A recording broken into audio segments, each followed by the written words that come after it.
Hello from a very windy English channel. It is apparently a force 8 out there according to the noon announcement from the officer of the watch. And it's very sunny despite that, and we're going around 7 knots.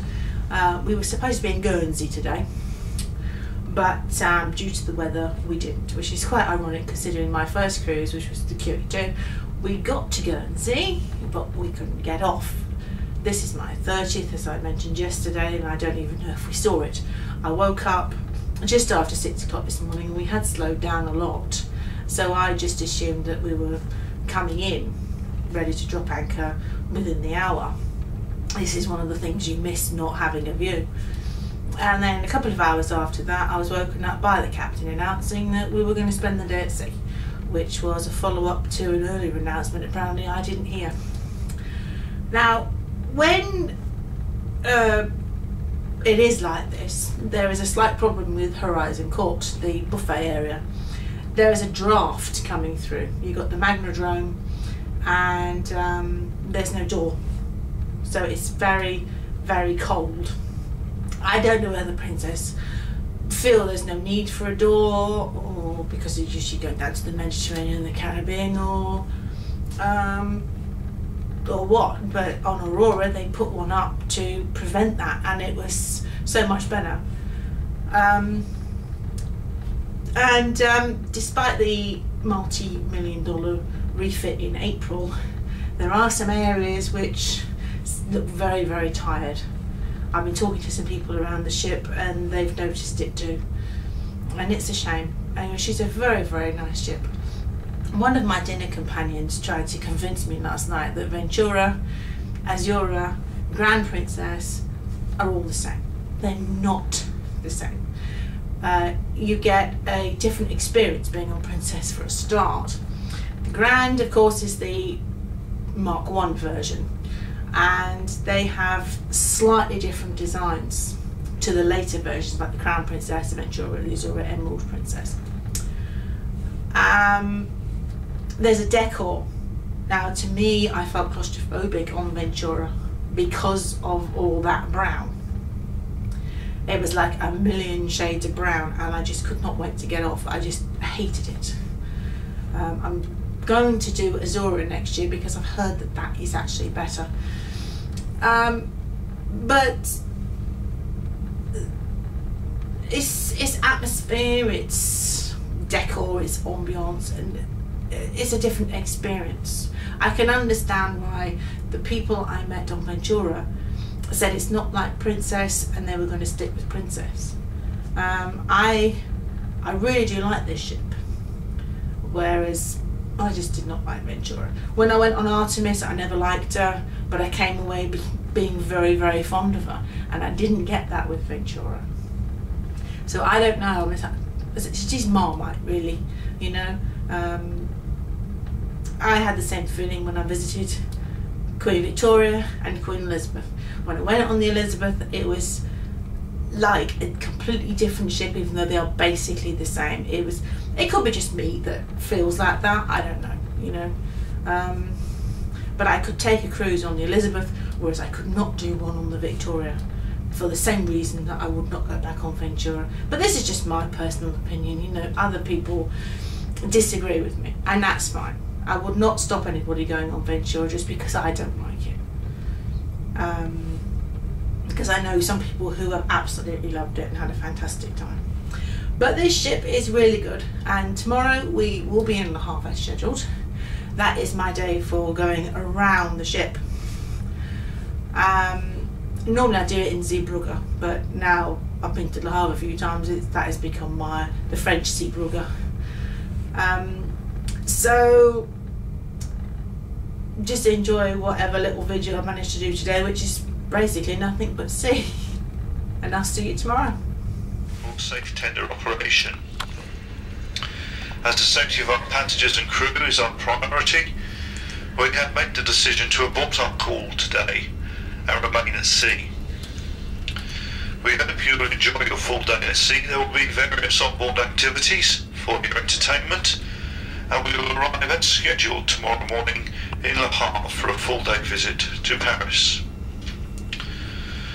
For those passengers already booked on shore excursions in St Peter Port, your chip portfolios will be credited automatically. There is no need to visit the shore excursions desk or passenger services desk to receive your refund.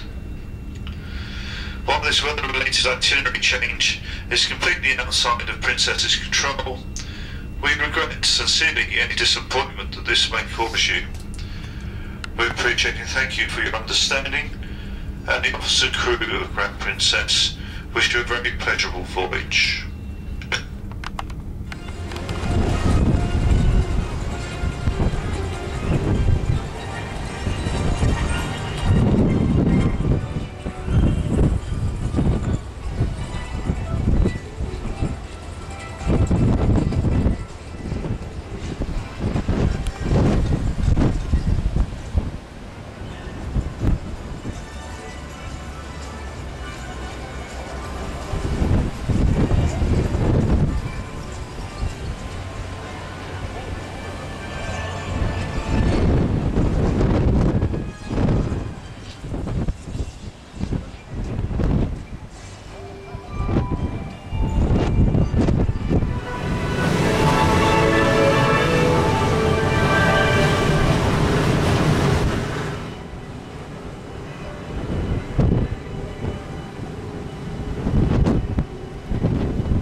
Longitude 3 degrees 31 minutes west.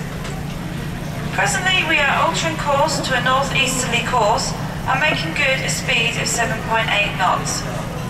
Weather-wise this afternoon, we have cloudy skies with the wind from the west at 35 knots, which is a force 8 on the Beaufort scale. The outside air temperature is 14 degrees Celsius, that is 57 degrees Fahrenheit, and we expect these conditions to remain the same throughout the day. Ladies and gentlemen, thank you very much and have a pleasant day at sea on board the magnificent Grand Princess.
nice restful day alongside. And I guess many of you are going to Paris, yes?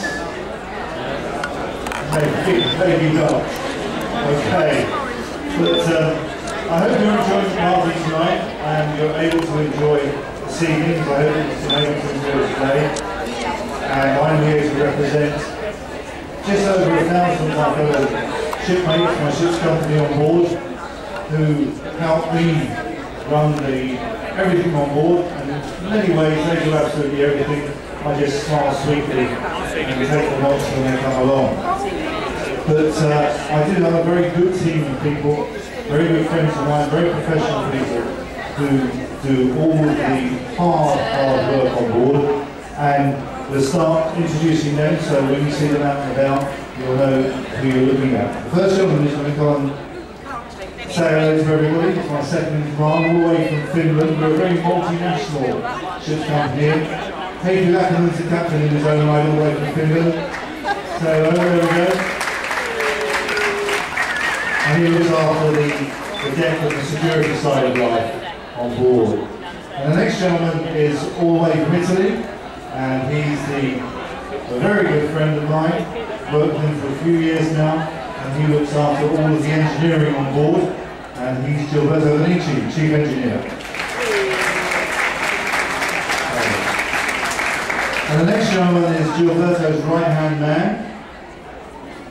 He looks after lots and lots of things around, but particularly upstairs in the hotel, making sure everything works. It's Giovanni Silvermani, again all the way from Italy. Now these wonderful modern ships, they all run on electricity. Everything is electric or electronic. And we have a staff electrotechnical officer on board. And he's not my very good friend today, because he actually comes from Guernsey. There's Tom Martel. He's promised not to beat me up. Hello, Tom. And now we're on to some of the people who are making your lives such a wonderful time on board.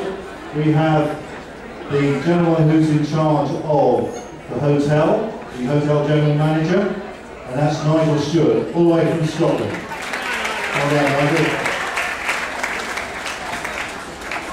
And here's a lady I only ever hope to meet professionally, well, socially actually, not professionally. That's the ship's doctor, our senior doctor on board, Liesl Colmar, all the way from South Africa. Thank you. And then we have another gentleman from south of the border, south of the equator, all the way from Australia. He's our first person of administration.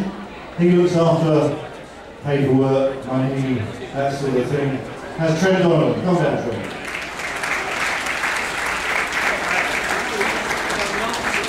And now we're starting to talk about people that really matter to you. The ladies and gentlemen who look after your cabin and who feed you. Give them a big round of applause, otherwise you'll go hungry. I mean it, seriously. The first gentleman now is all the way from Italy, and he looks after all of the food and beverage department on board. Ricardo Tomaro, come on in, Ricardo. And Ricardo and I are celebrating for many years. Now the gentleman who looks after all the wonderful staff who are keeping your cabins beautifully clean. He comes all the way from Mexico, another great friend of mine, Francisco Sia. And he's the executive housekeeper on board. And now we're starting to really talk about the people that matter, the executive chef. Here we go. Are you there? Man in the tall hat. Come on in, David. David the ball. All right from you, David. Keep it up. And then we have the gentleman who's in charge of the front of house and the restaurants and all the other food outlets around the ship. So I'll maitre d' the hotel. Javier Arcotti.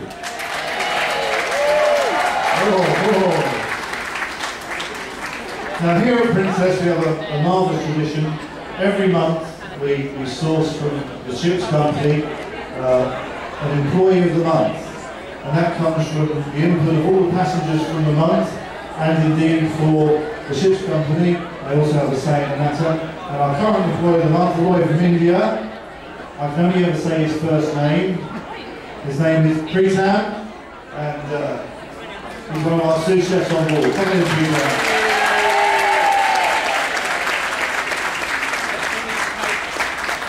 And of course, last but not least, the gentleman looking after all of your entertainment on board, Cruise Director Martin. Come in, Martin. So there you have it, ladies and gentlemen, my senior officers of staff, without me running the whole show and making everything tick. All great friends of mine, I just smile sweetly. I do as I'm told, all the time. Thank you very much, have a marvellous time on board, and have a lovely couple of days. Ladies and gentlemen, Captain Tommy Harriott, our senior officers on board, and of course our fabulous employee of the month, Peter.